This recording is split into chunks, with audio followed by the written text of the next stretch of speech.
All right, Bulls and Bears, back with another dose. Thank you for coming back to the channel. Another episode, another report on the economy and a lot more. The cost of living, folks, not going down as we told you. It's going to continue to rise. And what did we say would happen right here in this channel? We said they would find new ways to keep the bubbles inflated, all right? All kinds of bubbles, but namely the housing bubble, the cost of living bubble. I mean, everything is too expensive.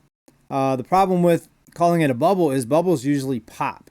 Well, what's happening right now, there's nothing being done to actually bring prices down or pop the bubble. In fact, they're looking to expand the bubble, and that's right, you guessed it, make things more expensive. When the bubble gets bigger, that means more expensive. Look at the latest thing, folks. The latest insane, I mean, pick your word, what do you call this? A 50-year mortgage is what they're talking about. 50-year mortgage. That's the solution to high home prices. Is that going to help prices come down? No. It's going to make prices go up more. Because now, when you look at the monthly payment, when you stretch it out another 20 years, 20 years longer than a 30-year mortgage, the payment's going to be less. So people are going to now bid more on the house with the 50-year mortgage. You see how this works? So now prices are going to go up even faster. In the markets where prices were actually coming down, a lot in Florida, some in Texas, a few in California, prices are not going to come down. They're probably going to stay level now instead of dropping and maybe even start going back up if these 50-year mortgages are implemented. This is a problem, folks. Now, have you seen the average age of the first-time home buyer? It's actually 40 years old now. The median age of the first-time home buyer is 40 years old. In other words, people have to wait till later in life now to buy a home, and it's mostly the people in their 40s, 50s, and 60s buying the newest homes right now. But think about that. If you buy a home at 40, which is now the median price or median age of buying a home, and you have a 50-year mortgage, you're not going to pay that off until you're 90, unless you're making bigger payments. So in other words, a lot of people, they're not even going to live long enough to pay off their mortgage, and that's already the case. We're already seeing a lot of people in their 50s, 60s, 70s, still with student loan debt and other types of debt, but still with a mortgage. They're not paying off their home because they took out lines of credit, and that's a big problem, folks. So 50-year mortgage, folks, let me know down in the comments, am I wrong? I mean, this is going to make things a lot worse, and this is just another Band-Aid on a broken leg, right? And they're talking about cutting rates more. There's some arguments on if they should or shouldn't, but there's certain people out there trying to cut rates or lower interest rates as if that was a solution. Folks, that's not a solution.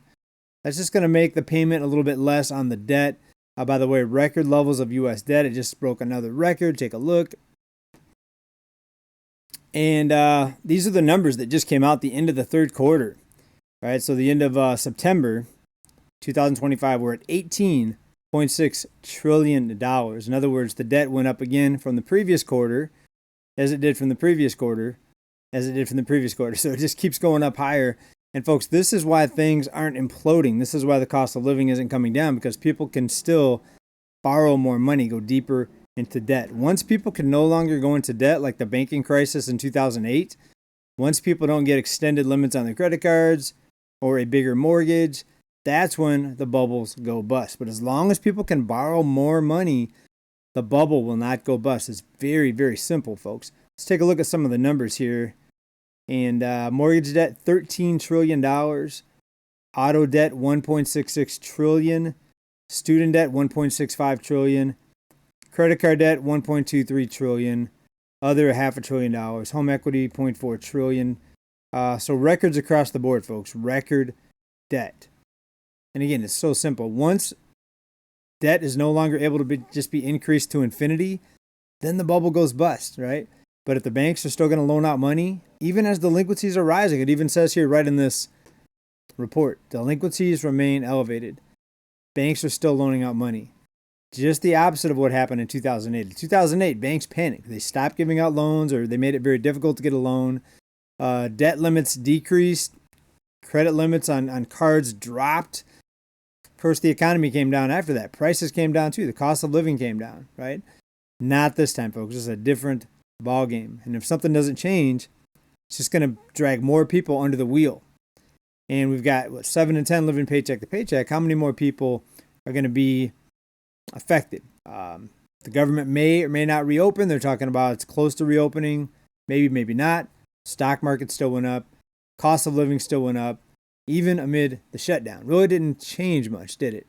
It changed the incomes of the people that lost their jobs or lost their income. Some people still had to work and still didn't get paid.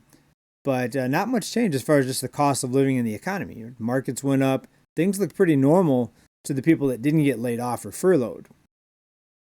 Here's some one I saw recently that described it pretty well, the cost of living, what's happening right now. McDonald's burgers.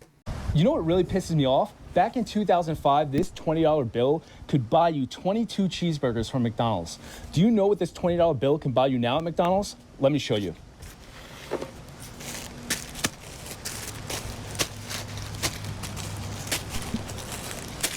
Five cheeseburgers. All these cheeseburgers right here, you know how much they cost me? $84. Can someone please tell me how this is possible? Folks, how's that for inflation? Just the McDonald's burgers, the amount of burgers he had on that tray right there, $84 today. And what did he say? Let me play it back. Let me show you. $20 bill could... $20 bill back then, $84 now, folks. That's 400% inflation. Right? But they're not going to tell you that in the official number. The official number, they're going to keep it between 2 and 3%. Went up to like 9% a few years ago when the health crisis and all that came out, folks. 400% if you just look at McDonald's hamburgers, right? 400%, 4 times as much as they were. The dollar menu, not $1 anymore. Even if they have a dollar menu, I think maybe I was at a taco shop the other day. Not real tacos, but like Taco Bell or Del Taco, one of them. I think they had a few items for $1. Fast food restaurants are actually having to close locations here in California. Actually, one not too far from where I live, just a couple miles, is closing. And in fact, it just came out recently that Wendy's made an announcement. Hundreds of stores being closed amid falling profits. Hundreds of U.S. stores and Wendy's. It's a 55-year-old food chain. They had a new CEO put in last July. And sales fell 4% compared to a year ago. So people are pulling back on spending in certain areas. We see it in Las Vegas. Less people traveling and taking trips to Las Vegas. They're pulling back in some areas. And you're going to see these jobs continue to get wiped out. But where does it end? I mean, pretty soon, they're just going to have to close more locations because people aren't getting wealthier. They're getting deeper in debt. In other words, more broke. So if anyone thinks this is going to reverse, without something big changing, they're wrong. It's just going to be more closures, more layoffs, more people in the food lines. We showed a video, the last report, it was people waiting several hours in a food line only to get up to the close to the front or maybe even halfway through the line, and then they said, sorry, we're out of food, go home after waiting several hours for food. I mean, that should tell you what's going on, folks, in America right now. Here's another example. Aldi's, a discount store. This is what $300 of groceries looks like. Mind you, this is Aldi, so at another store it's probably like $550, $600. Mind you, no laundry detergent, no cleaning utensils, nothing, no plates, nothing like that. The point is that's $300 for a normal family to eat. All right, not a huge haul, no right? laundry Just a cart full of food. Detergent. But you're paying $300 a week for groceries like that. You're spending $1,200 to $1,500 a month just on groceries, right? That's not including nothing else, bro. Like laundry detergent, toilet paper, paper towels, dish soap,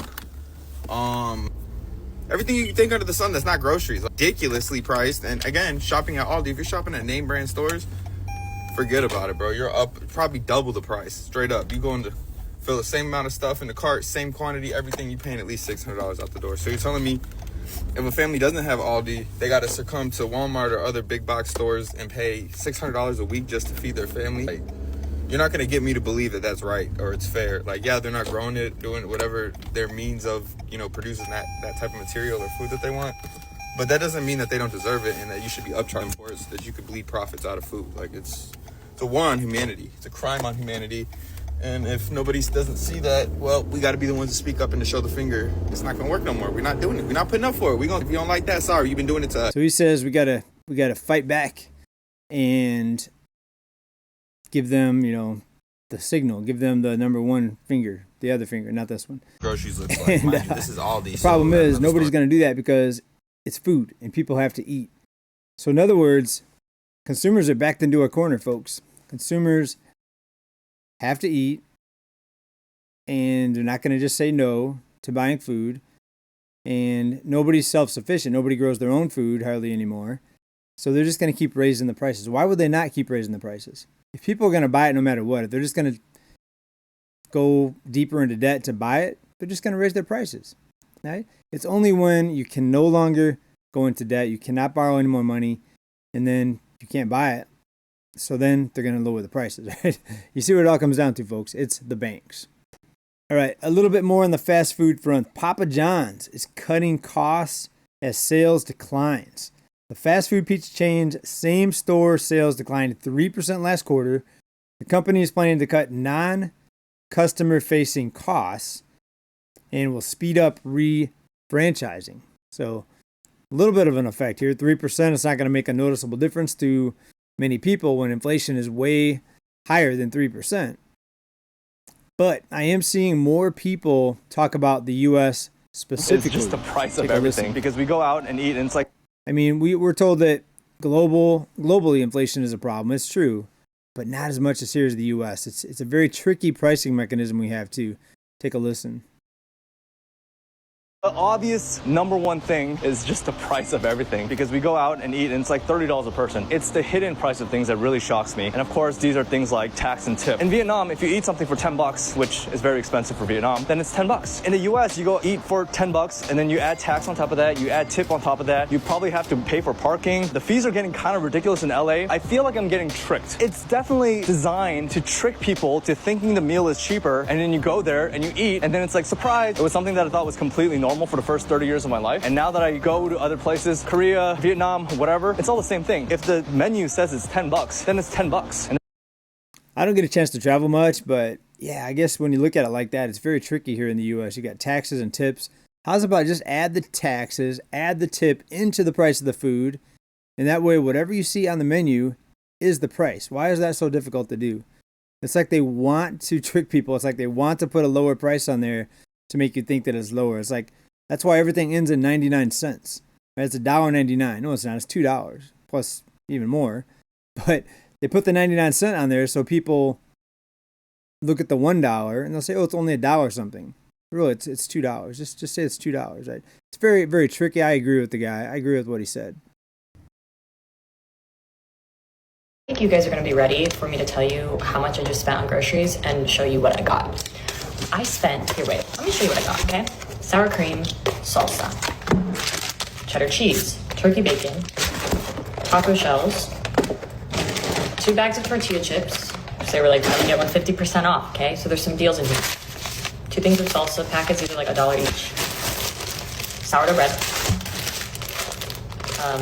tortillas, a frozen thing of riced cauliflower, baby spinach, and kind protein bars, okay?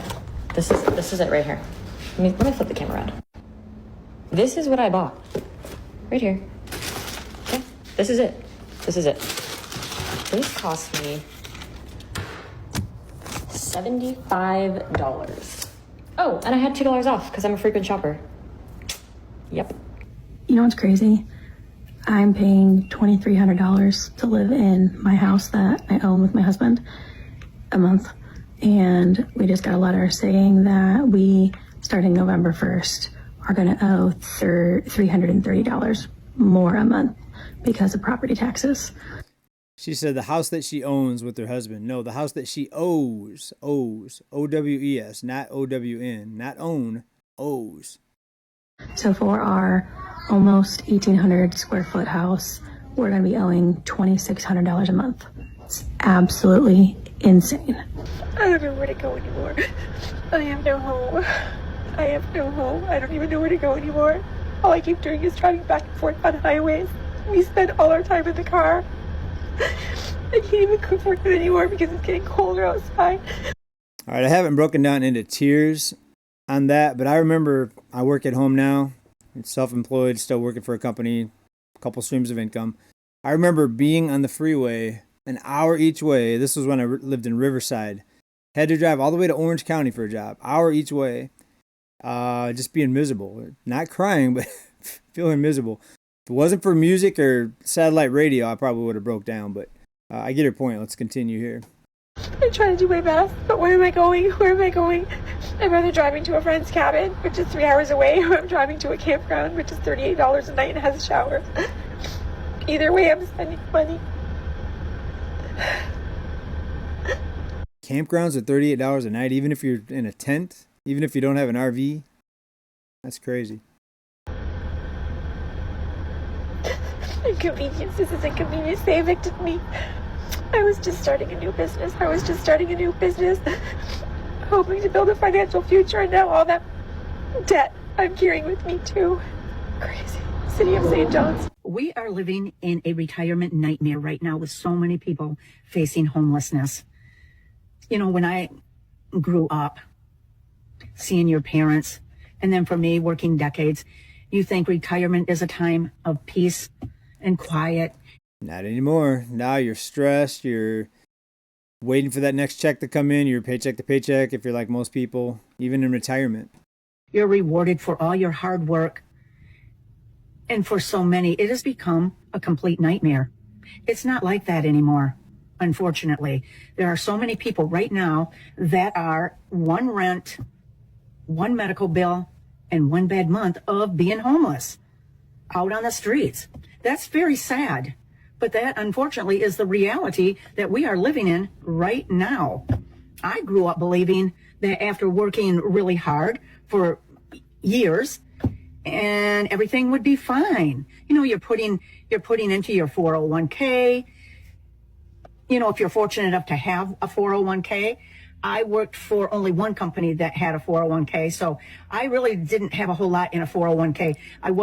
And just to pause real quick, if you look now, less people, more people now are contributing nothing than ever before into their 401k. And the people that are contributing the lowest amount. And on top of that, you have more people pulling money out of their 401ks for emergency expenses and things like that. We've talked about that here many times. Fortunate enough to have a pension, not a large one by any means, but I just saved for my retirement. That's what I had to do. So that's what we're thinking, that everything was great.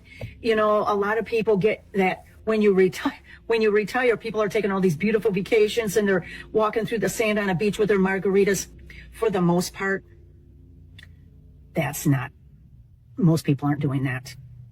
Most people wish they could do that, but most people are not doing that.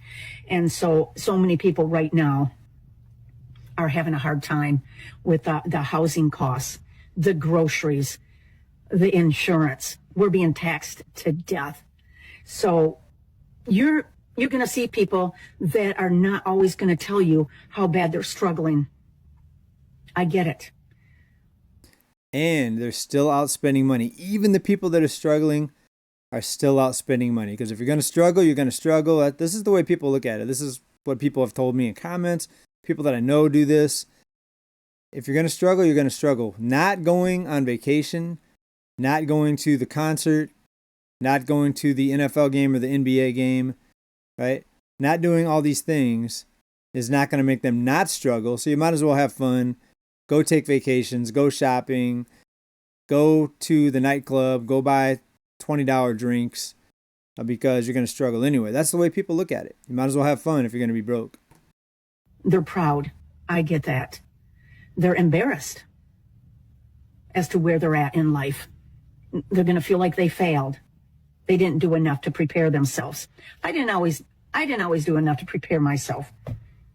But you're going to find people sleeping in cars. You're going to find people staying with other family members or going from place to place. Can you imagine being in your 60s and 70s and you're not sure if you're going to have a home to go home to next month? I can't imagine that. I am very blessed that I have a home, and maybe I bought at the right time. I don't know, but it's affordable. I feel thankful that I'm where I'm at, but I feel so bad for some of these people that are one rent away from losing everything. I get that. But I've never been in their shoes. So, but I don't want people to blame themselves because it's not your fault. The system. In some cases, it is. People lose money gambling. People spend their money on silly things. But the cost of living is always there. That's true. Else's insurance is as crazy as mine is. I just got my renewal for the coming year, and my auto policy is up another $500, and my homeowner's is up $800. I'm just supposed to magically find an extra $1,300 laying around? This is really freaking ridiculous. Like, how are people... There you go, folks. Another report. More of the same, but not the same because it just got worse. Debt's up. Costs are up. They're going to keep going up until something pops, until something snaps. A banking collapse? Is that what we need to fix this, folks? I mean, let me know down in the comments. Anyways, hope you're doing well. As always, keep stacking. Bye for now. Peace.